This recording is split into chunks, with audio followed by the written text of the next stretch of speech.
신임 유영익 국사편찬위원장. 사실 임명 당시부터 논란이 좀 있었습니다. 우편향된 역사관 가지고 있는 분이 위원장으로 적절한가 뭐 이런 논란이었는데 임명이 됐죠. 그런데요. 이번에는 아들의 병역 회피 의혹이 불거졌습니다. 병역을 회피하기 위해 한국 국적 포기한 게 아니냐 이렇게 묻자 아들이 한국에 적응을 못했다. 미국 사회에 살기 위해서 한국 국적 포기한 거다. 이렇게 위원장은 답을 했는데요. 그런데 알고 보니 미국의 한국 정부 산하 공공기관에 근무하고 있다는 정황이 포착이 됐다는 겁니다. 이게 어제 저녁까지 일입니다. 그런데요, 밤사이에 이 부분에 대한 사실 여부가 판가름이 났다고 하는군요. 연결하겠습니다. 민주당 안민석 의원입니다. 안 의원님 안녕하세요. 네, 안녕하세요. 안민석 의원입니다. 예, 일단 한국 국적 포기하고 미국 시민인 거는 유영익 위원장도 확인을 해준 거죠.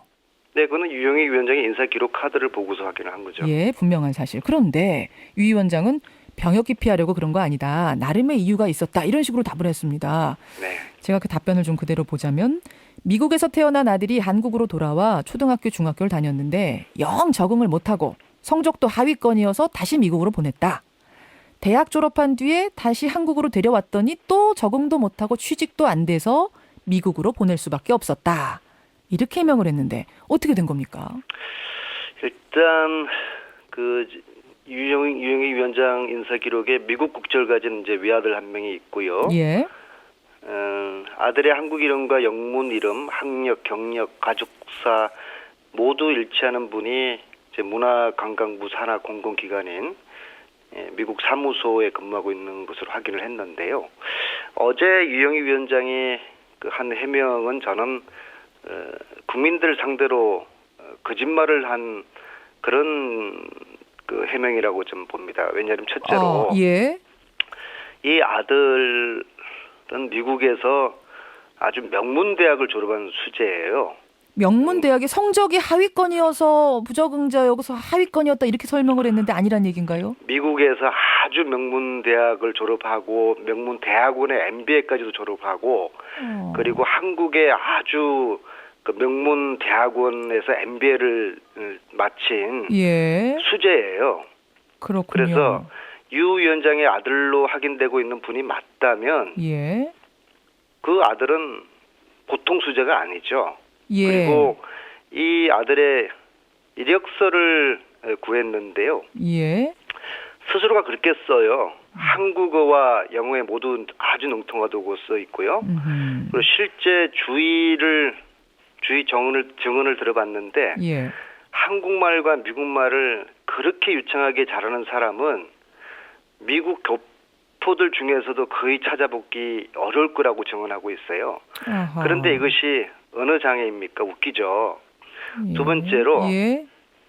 취직도 안 되고 적응도 못했다고 말씀을 하셨는데요. 예. 물론 막바지 확인 작업 중이다마는 유 위원장의 아들은 우리나라 청년들이 누구나 부러워하는 그 서울에 있는 방송사를 다녔어요. 서울에 있는 방송사. 예, 그리고 그 서울에 있는 미국 대사관을 4년을 다녔어요. 예. 아주 그 신의 직장을 다닌 거죠. 그러니까 한국에서 취직을 했던 경험이 있는 거군요. 5년을 취직을 했죠. 아. 예. 그러니까 취직을 했더라도 아주 거의 신의 직장에 가까운 좋은 직장을 다녔으니까 예. 이런 아들을 가지고 취직을 제대로 못했고 한국 생활 적응하지 못했다고 하면은 지금 청년 실업 때문에 발을 동동 굴고 있는 우리 청년들이나 부모들 이게 이해가 되겠습니까? 그러니까 적응도 못하고 성적도 하위권이고 취직도 안 돼서 미국으로 보냈다라는 부분에 있어서는 일단 아니라는 정황이 지금 드러나고 있다 이런 말씀이신 거고. 네, 제가 설명한 그대로라고 그러면은 시청자들이 판단을 잘 하실 수 있을 겁니다. 그 한국 사회에 적응 못해서 정말 미국인으로 살기 위해서 한국 국적 포기했다는 그 유 위원장 말이 일단 맞으려면 지금 어떻게 살고 있는가도 중요한데요. 지금 현재는 어떤 모습입니까? LA에 우리 그 문화관광부 산하 공공기관인 그 미국 사무소가 있어요. 구체적으로 공공기관이 어딘지 확인하셨습니까? 굳이 저는 아들 이 문제 자체가 중요한 게 아니기 때문에 언급하고 싶지는 않은데 여쭤보시니까. 예, 좀 구체성을 위해서요. 한국문화콘텐츠진흥원 미국 사무소가 정확한 것 같습니다. 한국문화콘텐츠진흥원의 미국 예. 사무소. 예. 이게 어제까지만 해도 100% 확인이 안 된 상태였는데 밤사이에 확인이 된 거죠? 그렇죠. 어제 저녁에는 미국이 새벽이었기 때문에요. 예. 그래서 우리 자정 넘어서 또 확인을 하고 아마 이제 그 아드님이 거의 저는 100% 확인이 됐다고 저는 봅니다. 근데 이제 이런 질문하실 수 있을 거예요. 공공기관에서 일한다고 그게 왜 문제가 되느냐? 그래도 미국 살지 않느냐? 이렇게 질문한다면? 제가 이야기하는 핵심은 예. 유 위원장께서 역사편찬위원장이라는 그런 위치에 계시는 분이죠. 특히 이제 그분이 말씀하시는 것이 한국에 적응도 안 돼서 한국 국적을 포기한 아들이라고 그러는데요. 예. 그런데 그 아들은 미국에 가서는 한국 국민의 세금으로 만든 자리에서 한국 국민의 세금으로 월급을 받고 아하. 한국인들과 함께 일을 하는 겁니다. 아하. 그러니까 이게 앞뒤가 안 맞는 것이죠. 국사편찬위원 다른 자리도 아니라 이제 국사편찬위원장에 있는 분의 아들이 미국 국적 가졌다. 근데 그게 아주 절박한 이유가 있다면은 뭐 당연히 이해가 되는 거지만 지금 상황으로 봐선 그런 이유는 아니다. 이런 말씀이시군요. 저는 어제 유 위원장님의 이제 해명을 생각을 하면서 예. 아마 미국 주류 사회에서 전문 직종으로 일을 하고 있고 그래서 미국 국적이 필요했을 것이라는 그런 생각도 해봤는데요. 예. 근데 놀랍게도 우리 대한민국 정부가 운영하는 공공기관의 미국 사무소에 있는 것이죠. 이러면은 뭐 왜 미국 국적이 필요합니까? 한국 국적으로도 얼마든지 일을 할 수가 있는 것이죠. 그렇다면은 역으로 이제 추정해 봤을 때 뭐 합리적인 의심을 해봤을 때는 결국은 병역 기피가 아니겠는가. 그래서 한국 국적 포기하고 미국 국적을 가진 게 아니겠는가. 이런 의심을 한다는 말씀이시군요. 네. 알겠습니다. 다른 직책도 아니라 이제 나라의 국사편찬위원장이다 보니까 이게 좀 더 엄중한 잣대가 드리워질 수밖에 없는 건가요? 그렇죠. 특히 우리나라 이제 역사 편찬을 책임하는 자리에 계시는 분이고 예.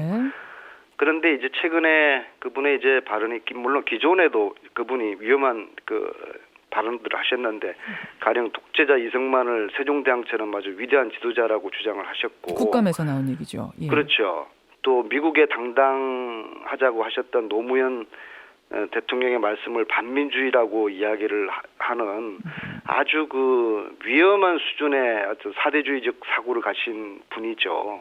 그러니까 아들은 미국 국적을 가진 거에 대해서도 아무런 문제의식이 없고 그리고 심지어 거짓 해명으로 이런 아들의 미국 문제, 국적 문제를 이렇게 덮으려고 하는 것은 이제 국민들에게 이제 정서적으로 이게 이제 용납이 되기 어려운 수준이라고 저는 보고 있습니다. 그러니까 법적으로 문제가 있느냐 없느냐 이걸 떠나서 일단은 국사편찬위원장의 도덕적 측면에서 이게 문제가 된다는 말씀이세요. 그리고 국민 정서상 이거 도저히 맞지 않는 것이죠. 어떻게 우리가 미국에 당당하게 나가는 것이 반미라고 이야기를 할 수가 있습니까? 이건 굉장히 위험한 그런 사대주의 사고죠. 알겠습니다. 그 아들의 히스토리를 조금만 정리를 해보자면요. 태어나기는 미국에서 태어났더라고요. 미국에서 그렇죠? 태어나서 미국에서 초등학교를 다니다가 79년도에 한국으로 전학을 왔고 한국에서 중학교를 마치고 예. 아마 이제 고등학교를 다시 이제 미국으로 나가서 예. 미국의 명문 대학을 입학을 하고 졸업을 하고 예.